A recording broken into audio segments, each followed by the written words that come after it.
¿Qué tal? ¿Qué tal? ¿Cómo están ustedes? Muy buenas tardes, gusto de saludarlos. Bienvenidos a Sentido Común, que es el menos común de los sentidos. Eso es, martes 29 de marzo. Don Pato, ¿cómo está? Qué gusto verlo. En un día que Igual, puede ser complejito para el ánimo chilense, a propósito de lo que yo creo que va a ser. No sé cómo lo ves tú o ustedes, los auditores, la despedida probablemente de la generación dorada que nos dio tantas cosas, tantos triunfos, Copas Américas y qué sé yo, que está jugando probablemente los descuentos. Es re difícil tener alguna chance de clasificar como quinto un repechaje, que es la única chance que tenemos. No dependemos exactamente. de nosotros, venimos jugando malito, las estadísticas con Uruguay no son como las de Brasil, pero tampoco son muy buenas, no nos va bien con los uruguayos, así que nada, pues es probable que estemos en la antesala del inicio de la despedida de la generación dorada, se irán unos primeros que ocho y qué sé yo, pero nada va a volver a ser lo mismo probablemente, Pato, después de este fracaso. ¿Ah? Bueno, pero Juan José, hay que recordar lo positivo, ¿no? Lo que nos entregó la generación dorada. En estos momentos que no queda otra, digamos, porque es muy difícil. ¿Ah? Es Oye, muy difícil. se va la generación dorada, se termina el modelo económico, no somos nada, te decía. Se va la constitución, Se va la todo. constitución. Ya no queda nada. ¿Ah? Alguien, Vamos alguien a me partir decía de... ayer, un extranjero me decía, me lo topé en la calle, un extranjero me decía, y lleva muchos años en Chile, ¿eh? Ah, Que ya. es argentino, un amigo de hace muchos años. Entonces me decía, y él es muy bueno para estadística, economista, me decía, mira, Chile, este es un término de ciclo, me decía, por supuesto. ¿Ah? Y un término de ciclo que ha sido especialmente virtuoso para Chile comparado con cualquier otro país del continente, desde luego. Eh, y él recordaba algunas estadísticas del gobierno de Allende, que el golpe, digamos, una vez terminado, el gobierno de Allende, qué cuentas se sacaban en ese entonces, cuál era Chile de ese entonces, y ese proceso se inicia de ahí en adelante, ¿no es verdad? Con un cambio modélico a mediados de los 70, que es el que nos rige con matices y algunos cambios, pero nos rige hasta hoy. Y en esos años me decía, Chile era el segundo país más pobre de América Latina después de Haití. 50% de pobreza, $1.600 de ingreso per cápita. Bueno, eh, termina un ciclo, evidentemente, en la generación dorada, en el modelo económico de Chile, que ha sido, en mi opinión, bastante virtuoso. De verdad, verdad. Tengo un montón de cifras por ahí guardadas, las puedo buscar y te las puedo comentar, o las puedo comentar otro día, Pero pero eso sí, sería claro. bueno. Bueno, Mm, ¿sabes qué? Refrescar un poco la memoria, porque sí, po, yo creo que hay que hacer un análisis objetivo de lo que ha sido toda esta época. Como tú dices muy bien, es un cambio de ciclo, como dice tu amigo también, es un punto de mm, inflexión. Entonces hay que ver desde dónde, o sea, qué es lo que estamos dejando atrás. No se trata solamente de rememoranza, sino que mm, de asumir los objetivos que tenemos que plantearnos como sociedad hoy día, que evidentemente son más complejos, más difíciles, a pesar que mm, las necesidades eran mucho mayores en la época de los 60, los 70, en sí, términos de la pobreza de Chile, etcétera. Yo me acuerdo la primera vez que fui a Argentina y a Mendoza, después fui a Buenos Aires, pero fui a Mendoza y para mí era como ir a Europa, o sea, uh, era una cosa impresionante. ¿Entiendes? Entonces, y por lo que se veía en las tiendas, por lo que cómo la gente se vestía en Argentina, te estoy hablando del año 76 más o menos. ¿Ah? mm, Y era impresionante el contraste sí, entre los dos no, por países. supuesto. ¿Ah? No era una cuestión solamente numérica, sino era un contraste, era como ir a otro mundo, cruzando la cordillera nomás. Y Y llegabas en esos acá. años todavía Argentina disfrutaba del esplendor, Sí, ¿no? ¿Verdad? Que tuvo sobre todo en los primeros 30, 40 años, hasta antes del peronismo, moría yo, del siglo XX, que fueron muy virtuosos en términos de desarrollo. Era un país que llegó a ser, si no me equivoco, saco mal la cuenta, la cuarta o quinta economía del mundo, ¿ah? así En esa es. época. Entonces, claro, eso dejó mucho esplendor ahí que todavía en los 60 los argentinos podían disfrutar. Hoy día, bueno, las cosas han cambiado su cuenta. Hay un libro muy bueno de Félix Luna que hace una trilogía de todo el periodo de Perón. Y la Mm, primera etapa del peronismo se llama Cuando Argentina era una fiesta.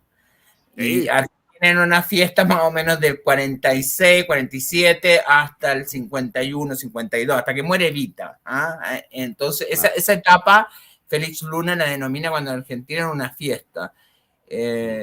Yo creo que sí, en realidad, a pesar de que empieza la decadencia posteriormente y deja la fiesta, digamos, a varios en estado complicado para salir adelante. Sí, pues.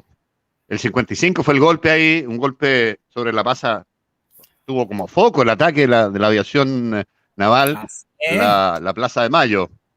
Y hubo ahí como 300 personas muertas por el ataque de aviones sobre el Palacio de Gobierno en Argentina. Entonces, claro, tienen su historia ahí los argentinos, cruenta infinitamente más en términos de ataque aéreo que lo que fue el ataque con Hawker Hunter sobre el Palacio de la Moneda, que no mató a nadie. No mató a nadie, los aviones. No, sí.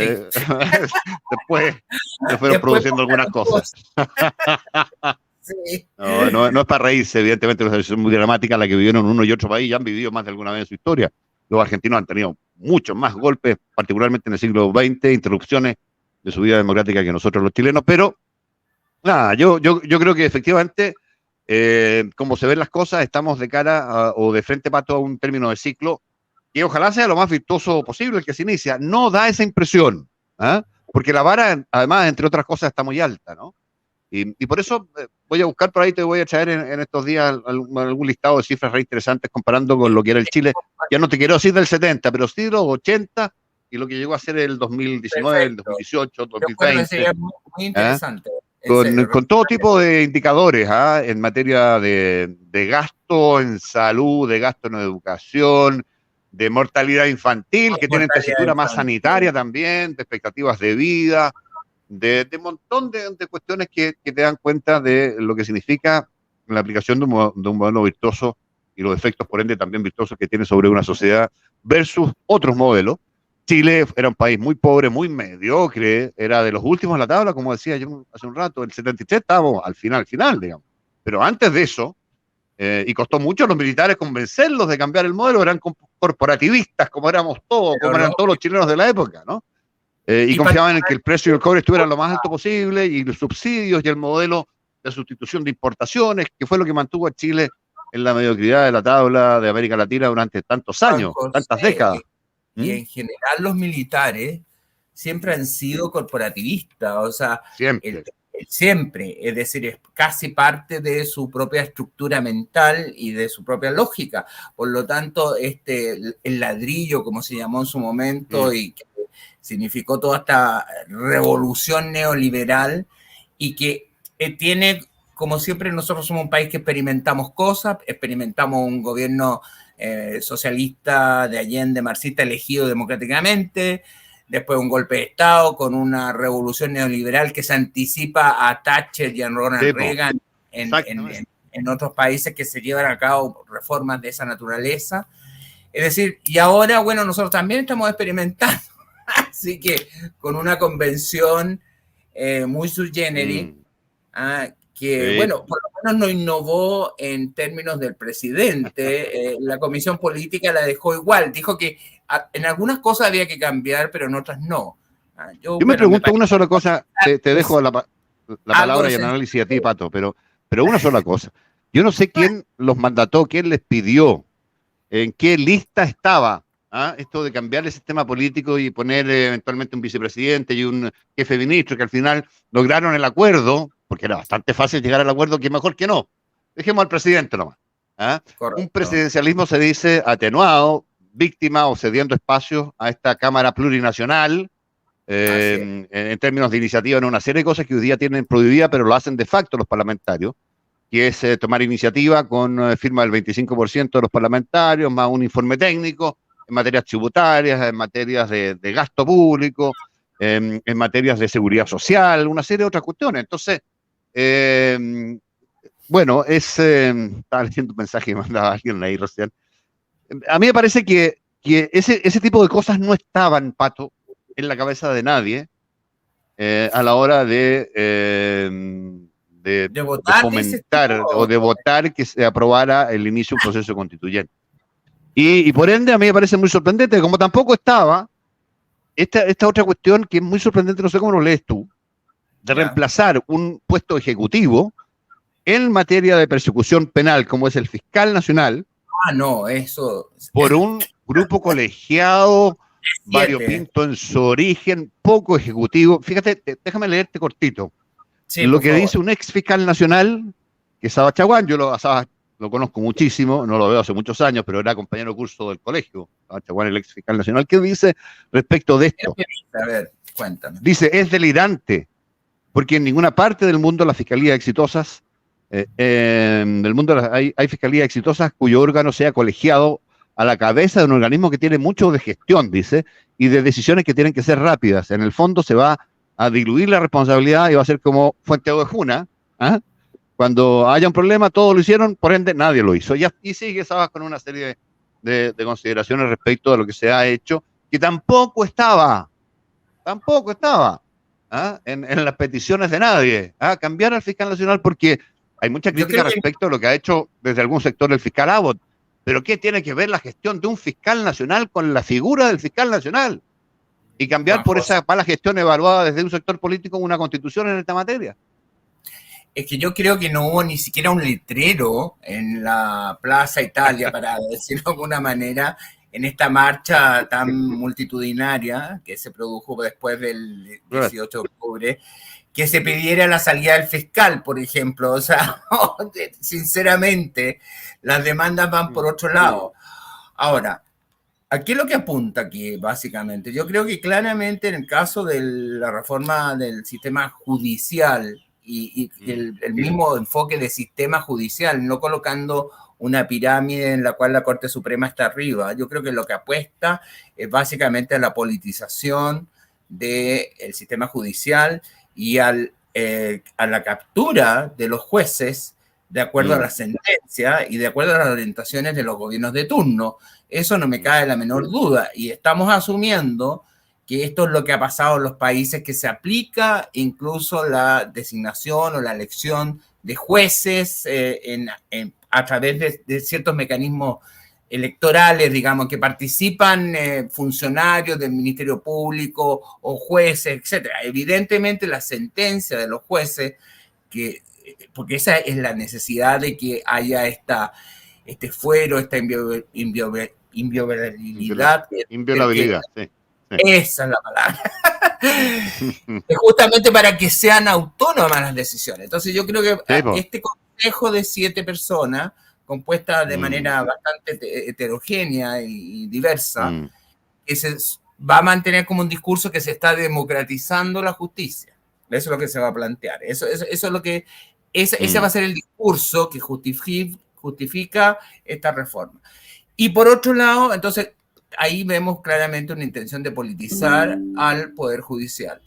Y en el caso del sistema político, yo creo que el error garrafal, y leía un artículo, si no me equivoco, de Ascanio Cavallo, pero que me pareció sumamente interesante, de Isabel Ninat, que señalaba que el sistema político funciona como un engranaje y por lo tanto el engranaje tiene que ser visto como un conjunto de cosas y por tanto no se puede asumir de colocar agregados. Entonces, claramente había una tendencia de un sector del unicameralismo y de un presidencialismo atenuado y había una línea también de un parlamentarismo o un semipresidencialismo y bueno, al final, como no se logró el acuerdo en ninguno de los aspectos y no se puede pensar en una mayoría en el Pleno, entonces se optó por mantener las cosas tal como están, con un presidencialismo asimétrico y modificando el Senado por un consejo territorial o algo así, pero con un congreso de diputados en la cual van a existir escaños reservados. Sí, pues, o sea, ahí la idea es replicar de alguna manera lo que fue y lo que es la Convención Constituyente. Y vamos a ver qué pasa con los movimientos sociales, porque ahí los partidos políticos están haciendo una jugada bien marcada, digamos, de no permitir... No darles equivalencia. Sí. No darle la equivalencia, cosa que me parece correcta, porque sí, lo que vimos ya con el experimento de la Convención es para sacar varias elecciones. Ahora hay otros engendros ahí que no funcionan o no son de diseño que haya funcionado en otras partes, que son novedosos y que van destinados también al fracaso, esta suerte de bicameralismo, pero entre comillas, porque es unicameralismo encubierto finalmente, sin una cámara revisora con reales atribuciones, o que no que se vislumbren por ahora, por lo menos. Eso mezclado con un presidencialismo, eh, no, en general no funciona así. ¿Ah? No puede funcionar. Claro, No puede funcionar. entonces, claro, uno dice, ¿por qué? ¿Qué sentido tiene? ¿Quién se los pidió? Y no solamente están haciendo cosas que nadie les pidió que hicieran, que no estaban ni siquiera en la lista larga de cosas, ¿ah? ¿Para qué decir en la corta? Sino que además hacen cuestiones que son completamente adversas a los probados intereses de las personas cuando se hacen sondeos de opinión pública y son todos coincidentes, por ejemplo, en el tema de los ahorros provisionales. Y resulta ser que hoy día se rechaza esta iniciativa popular de norma constitucional que era o se llamaba a la foto, ¿no es verdad? Con mi plata no. Sí. Que era mantener la propiedad de los fondos y que fueran inembargables, intocables, en fin. O sea, no solamente esas cuestiones que nadie les pide, sino que la gente obviamente está pidiendo, deseando mayoritariamente, esas las desechan. Entonces, perdona, hay algo que está funcionando re mal. Desde todo punto de vista, y usando el nombre de este programa que se llama Sentido Común, bien se ve o se comprueba una vez más que es el menos común de los sentidos. Pero es que son aproximaciones ideológicas. Yo sinceramente pienso de que primero no hay una visión de conjunto, ha faltado liderazgo. Estoy haciendo un análisis nada más que de la convención. Ha faltado, los liderazgos son importantes. ¿Importantes para qué? Para definir orientaciones y caminos de conducción. Es decir, si tú vas a definir un sistema político, tienes que partir definiendo, bueno, ¿qué es lo que vamos a tener? ¿Vamos a tener un presidencialismo, parlamentarismo, un semipresidencialismo o qué? O una monarquía, ya. ¿Por qué no? Bueno, pero a partir de una definición inicial, tú colocas y estructuras el engranaje para que eso funcione de acuerdo a un proyecto. Es como intentar armar un auto sin saber qué es lo que vas a armar. Entonces, el sistema político funciona igual. Es un sistema. Entonces, ¿por qué donde más complejidades se ha encontrado? Es porque el sistema no existe, no hay una definición de sistema. ¿Qué cosa es lo que se está buscando? Se han ido construyendo retazos ideológicos. Mira, aquí llegó una, no sé si tú lo sabías, tú lo debes saber. El Banco Central subió 150 puntos en interés, ¿sí? Eso, sí. Yo estaba justamente buscando, te llegó a ti la alerta primero. Porque a las 6 de la tarde se daba a conocer, son ya las 6:20. Sí, ahí me apareció acá en el computador. A ver, déjame buscar. Claro, se había especulado, Pato, que podrían llegar a ser hasta 200 puntos base. El Grupo de Política Monetaria, que de alguna manera asesora ex profeso, digamos, sin ninguna institucionalidad de por medio, porque el Banco Central perfectamente puede tomar decisiones distintas. Había sugerido un incremento de tasa de un 175 puntos base, 1.75, y veo que está siendo de 150 puntos base, un poquito menos que las expectativas del mercado. Es un pencazo un poco menos grande, si tú quieres, a las expectativas. Juan José? ¿Cómo lo interpretas? Bueno, es un alza muy grande, igual. Porque es muy grande el alza igual, ¿cierto? Claro. Esto pone la tasa de interés en Chile en 7%. Yo creo que se está guardando el Banco Central, porque si lo hubiera subido en 200 puntos base, tendría poca herramienta ex post para seguir subiéndola con la misma intensidad. Entonces está mirando y viendo qué tal se comporta el control de la inflación con este tipo de alza y veremos hacia adelante. Pero da cuenta evidentemente de la gravedad que le atribuyen al fenómeno inflacionario que estamos viviendo, que es mucho más dramático, lo hemos dicho hasta la saciedad para las personas que viven al 3 y al 4 con lo justo el día a día y que ven cómo los precios van subiendo y les deja de alcanzar. Simplemente les deja de alcanzar. Chile, a ponerte un puro ejemplo, a 1.800 pesos promedio el precio del kilo del pan. Es un precio carísimo que en algunas partes vale 1.600, en otras 1.800, pero en otras 2.500. El otro día alguien me decía en Algarrobo 2.600 pesos el kilo pan. Entonces, claro, te lo digo por la importancia que tiene la canasta de alimenticia de los chilenos somos, Pato, después de Alemania, el segundo país que más kilos de pan consume per cápita al año, con 98 kilos aproximadamente, entre 98 o 100 kilos. Entonces, es un alimento muy relevante. A esas personas les deja de alcanzar, pero también al pyme que quiere endeudarse o necesita endeudarse, tiene poca espalda y el crédito le va a salir más caro o mucho más caro. A la persona que estaba planeando hacer una inversión y comprarse una casa, evidentemente va a quedar fuera del mercado hipotecario porque atendía la tasa de interés y el encarecimiento que han sufrido las propiedades en razón del encarecimiento también simultáneo que han tenido los materiales de construcción. Bueno, esa persona tendría que destinar al pago de ese crédito una cantidad de sus ingresos que el banco le va a decir, ¿sabe qué? A usted no le alcanza y por ende queda fuera. Entonces, bueno, y así, sumando cuestiones derivado, entre otras muchas cosas, Pato, de algo que se dijo, se advirtió, se recomendó el año pasado, que era, mire, ojo, no más retiro. Ahí están las consecuencias. Yo no te quiero decir que el primero no haya sido necesario, pero ya del primero y medio al segundo en adelante, me parece que, y esto lo prueba la cifra del Banco Central, gran parte de esa plata quedó guardada, depositada, o sirvió para pagar cuentas o otras cuestiones. No era de simple y mera sobrevivencia o necesidad imperiosa, y uno lo entiende, ¿no es verdad? Y el Estado en algo llegó tarde con los IFE y algunas otras transferencias que se hicieron. Pero ya después fue mero exceso, con el ánimo de desintegrar el sistema de pensiones en Chile y el mercado, y desintegrar también el mercado de capitales al que ese sistema de ahorro individual de pensiones le daba sustento. Entonces, bueno, estamos, algo respecto a lo cual se dijo, se advirtió, se recomendó, está pasando. Entonces uno dice... Y bueno, disculpa, Mario Marcel, el propio ministro de Hacienda, cuando se discutió el cuarto retiro, si no me equivoco, anunció todos estos pronósticos, oponiéndose al cuarto retiro porque iba a generar inflación, iba a generar aumento de tasas de interés, es decir, todo lo que está pasando, hay que reconocerle que lo predijo el propio ministro de Hacienda del actual gobierno, no estoy hablando del gobierno pasado.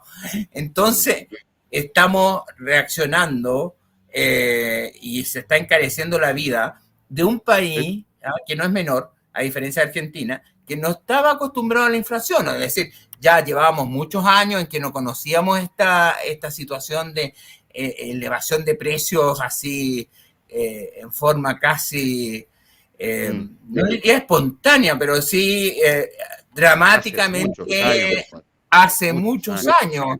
Al inicio del gobierno militar se mantuvo una inflación alta por algunos años, pero hace demasiados años que Chile tiene una inflación controlada gracias a la labor, entre otras, de los bancos centrales, de la prudencia en la administración del Estado por la vía del gasto fiscal de los distintos ministros de Hacienda, de los distintos gobiernos.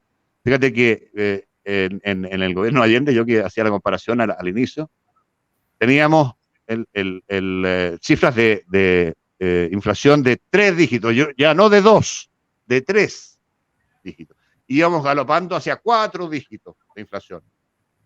Se multiplicó por 22 la cantidad de dinero en la economía en esos 3 años, por la vía de generación inorgánica, de emisión inorgánica, fundamentalmente. Correcto. Entonces, claro, hace muchos años que los chilenos no tenemos este fenómeno, y no sabemos cómo manejarnos mucho, y en algún minuto, claro, tiene que ser muy cuidadoso el Banco Central con no enfriar demasiado por la vía de encarecer el costo del dinero tanto que sea contractivo, demasiado contractivo y más bien recesivo, abundando en lo que ya seguramente va a haber, que va a haber una recesión en Chile, yo creo que innegablemente en los próximos meses, sí, comparado con el crecimiento desatado que tuvimos el 2021, ¿no? Correcto, pero aquí ahí hay un efecto rebote también, sí, que es importante, sí. Que tenerlo en cuenta. Pero no son peras con peras. En la comparación. Yo comparto. Sí, no, por supuesto. Hay un efecto rebote importante, sí. Pero bueno, se vienen meses complicados, sin lugar a dudas. Sí, sin lugar a dudas. Nos vamos al corte a un pato y regresamos en minutos, si le parece. Perfecto.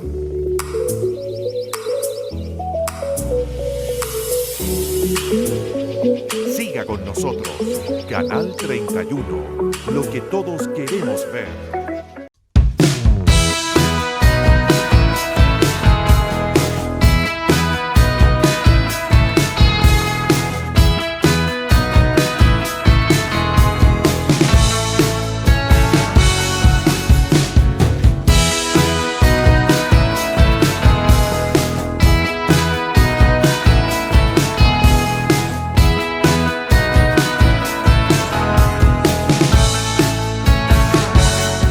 ¿Sabías que un corredor de propiedades puede ganar hasta el 4% por la venta de una propiedad?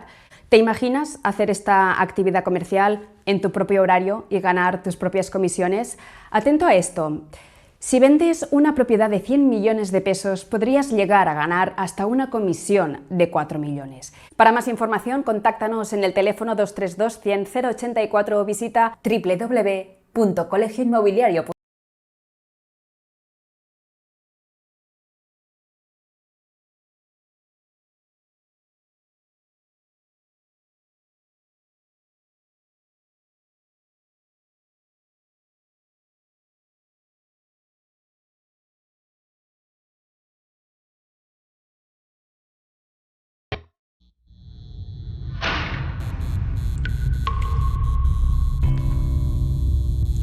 En los momentos más difíciles, cuando vemos todo negro y perdemos las esperanzas, se abre una línea directa.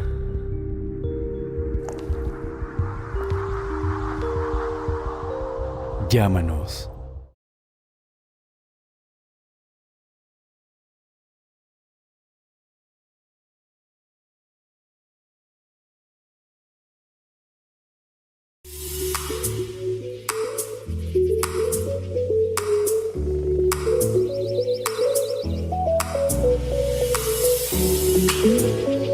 Siga con nosotros, Canal 31, lo que todos queremos ver. Ya, estamos de vuelta con el sentido común. Estaba leyendo, le contaba al Pato parte del comunicado del Banco Central que dice que efectivamente hacia adelante los incrementos de tasas, si que los hay, que los va a haber seguramente, van a ser de menor cuantía que los registrados hasta ahora. Aquí déjame leer el tema del crédito, claro. Lo que hace el Banco Central al elevar la tasa es encarecer el precio del dinero, ¿no es verdad? Y por esa vía contraer la economía, enfriarla un poco, para bajar el tono de la inflación. Bueno, pero había un el crédito local. Disculpa, Dime. Juan José, Sí. que me parece muy interesante que se esperaba incluso más, según lo que tú señalabas. Entonces, por lo tanto, se deja una carta al Banco Central por si acaso, frente a un contexto incierto. Eso me parece sumamente importante destacarlo. Sí, porque cuando quemas todas las herramientas y no te resulta el tiro, es complejo.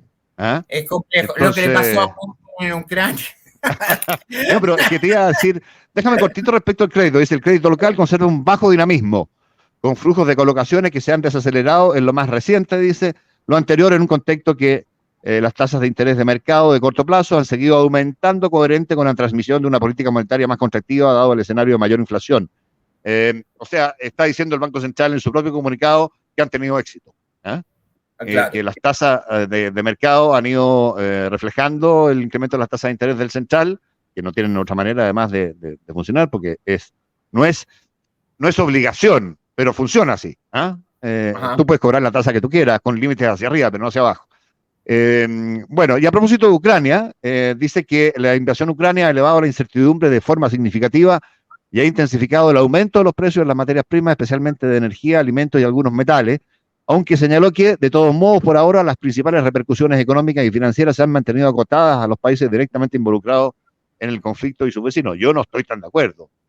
Ucrania produce el 25-30%, por ejemplo, del trigo mundial, Así es. Que se transa en el mercado internacional como un commodity más. Aunque nosotros no le compremos a Ucrania, le compramos a quien le compremos a precio internacional, menos Ucrania, correcto, lo que mantenía la demanda, contrae la oferta y eleva el precio. Entonces, claro, bueno, pero es discutible. A lo que voy, Pato, es que Ucrania es un tema, y es un tema respecto del cual se avisoran reuniones, cumbres, procesos de paz, una Rusia que se va a terminar yendo, al parecer, en parte, al menos con la cola entre las piernas, si esto ocurre. No sé cómo lo estás mirando tú. A ver, yo lo que veo es un empantanamiento de las fuerzas rusas, una incapacidad para controlar efectivamente las ciudades. Este corredor, hay un corredor importante que va del Donbass a Odessa y que dejaría sin mar a Ucrania. Yo creo que esa era como, ese objetivo territorial era como básico para Rusia, o sea, me refiero en el embarcándose en una guerra total como lo hizo a contar del 24 de febrero recién pasado. Entonces, por lo tanto, el hecho de que esté acotando o diciendo de que va a concentrarse en el Donbass, que incluso va a abandonar o va a desescalar, no sé si va a abandonar, pero va a desescalar la intención de Kiev, de la capital, y por lo tanto el objetivo político que es de sacar a Zelensky del poder y colocar a un gobierno títere. Yo creo que lo que está demostrando es una incapacidad del gobierno ruso, pero Putin no se va a dar por vencido tan fácil.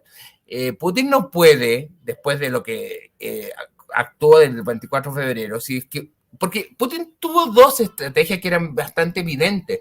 Era concentrarse en el tema del Donbass y aproximarse, quedarse en esa área como un reclamo territorial donde la mayoría de las personas eran rusoparlantes, habían organizaciones autonomistas o por lo menos que buscaban integrarse a Rusia, por lo tanto ahí podría haber concentrado todo su esfuerzo militar y haberse reducido a eso, pero en una guerra total como lo que al final optó. Entonces, si se queda después y vuelve, bueno, después que hicimos una guerra, bombardeamos ciudades, incluso ciudades occidentales de Ucrania, cerca de la frontera con Polonia, con Hungría, etcétera, y me quedo yo con el Donbass y solamente eso, y pido un reconocimiento de Crimea. Y además, y lo otro que se estaría por lo menos delineando, es que pediría una neutralidad a Ucrania en tema de la OTAN, eso evidentemente, y que de alguna manera se transformaría en política exterior como un estado satélite.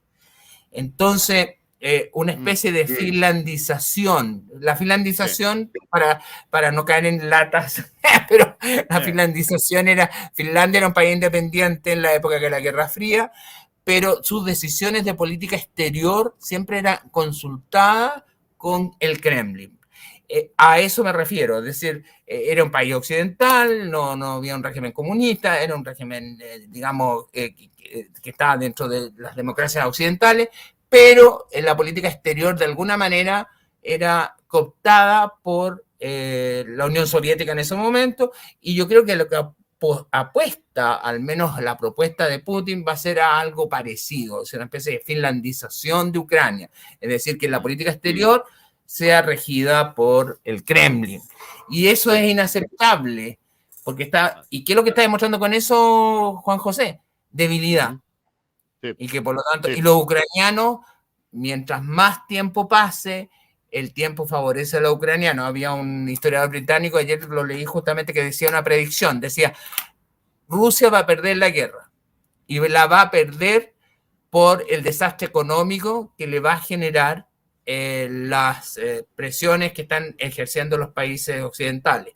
Y además porque los ucranianos van a resistir, y van a resistir impidiendo, ya lo han demostrado, que se tomen las ciudades claves del país. De hecho, no se ha tomado ninguna, ni siquiera Mariupol, que es el puerto que da al Mar Negro y que le daría este corredor que te señalaba yo.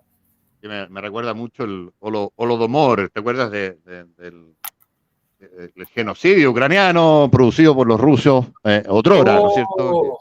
Una cantidad de víctimas significativa en un cerco de hambre, que es en el fondo lo que les está, y de frío, que es lo que les está pasando a los habitantes de Mariupol ahora.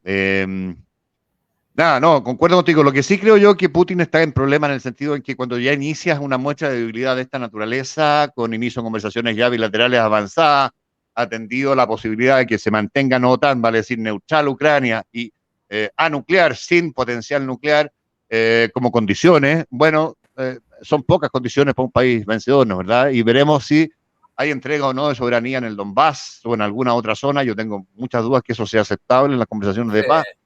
Así es que, claro, yo por eso digo que puede ser que este proceso iniciado no tenga vuelta atrás, que Putin, como dices tú, prevés tú, no se rinda tan fácil, pero no sé qué alternativas realmente tiene. Yo creo que va a tratar de reforzar a las fuerzas que están digamos, las fuerzas que están invadiendo Ucrania, y está demostrando una incapacidad efectiva de controlar el territorio, y por lo tanto necesita por lo menos reunir más militares en el frente, y no creo yo que las alternativas sean viables para Zelensky llegar a un acuerdo. Es una demostración de debilidad y esto también lo percibe la OTAN. Y Biden, la frase fue dura la de Biden en la OTAN, en la reunión que tuvieron este fin de semana. Así que derechamente yo creo que tienen claro de que a Putin lo tienen que sacar del poder. Y esa va a ser la apuesta. No creo que sea tan fácil el logro de la paz. Pero ahora Putin quiere aparecer como que él está ofreciendo una posibilidad. Eso es lo que quiere ofrecer Putin. ¿Ah? Oye, Pato, nos queda casi nada, así que déjame saludar. Nos pide don Manuel Lascano, que es un ilustre radio escucha. Juan José, Patricio, por favor, ¿podrían aclarar lo que se aprobó con respecto a que los parlamentarios pueden presentar proyectos que indican o que incidan en el presupuesto nacional? Es la iniciativa de gasto que efectivamente, correcto, en este presidencialismo atenuado, pierde el presidente facultades que le eran exclusivas y excluyentes, que no se han respetado para nada, además, Manuel, en el último tiempo. Que tienen que ver con cualquier moción parlamentaria que erogue gasto fiscal. Esto viene de la tradición chilena de los años 60, el gobierno de Frei Montalva. Así es. Cuando cada grupo parlamentario, presionado por sus grupos de electores, inventaba gasto, bueno, se inventó una ley que transformó al presidente de la República, que es el que gobierna y el que gasta, ¿no es cierto? Se inventó una ley que bloqueara aquello porque se transformaba el presupuesto y su administración en algo imposible, tendría las iniciativas parlamentarias que le agregaban gastos sin que hubiera respaldo o decisión política del gobierno de poder llevar adelante ese gasto. Bueno, pero lo que entiendo que ocurre es que se da la posibilidad de que parlamentarios, el 25%, creo, de la Cámara Plurinacional, claro, con un informe, hablado con un informe técnico, debieran poder doblarle la mano al presidente y generar iniciativas en esta materia. Entiendo que eso por ahí va lo que se ha aprobado en el tema, en la convención. Sí. Oiga, un Pato, bueno, es legitimar el parlamentarismo de facto que vivimos en los últimos años de Piñera. O sea, es eso, en el fondo, institucionalizarlo. Así que no es una buena noticia para nada. No es una buena noticia. No, porque vamos a volverse 50, 60 años en historia, Patricio, en términos de lo que fue y por qué se removió aquello en su minuto. Bueno, convengamos que la historia política y el análisis fino de los factores no es una condición que estén demostrando tener los convencionales. No, eso en absoluto. Y sentido común menos. Sí. Don Pato, si se le queda algo en el tintero y nos aguanta don José, si no, nos despedimos. Yo creo que no nos va a aguantar. Don José es muy estricto, así que yo ya lo conozco. Por supuesto. Por supuesto. Así que... Me acaba de llegar la alerta del Banco Central como media hora después que a ti tienes Santos en la corte tú. Pero te llegó. Pero me llegó. Eso es lo importante. Ya, Pato, un gran abrazo y nos vemos mañana.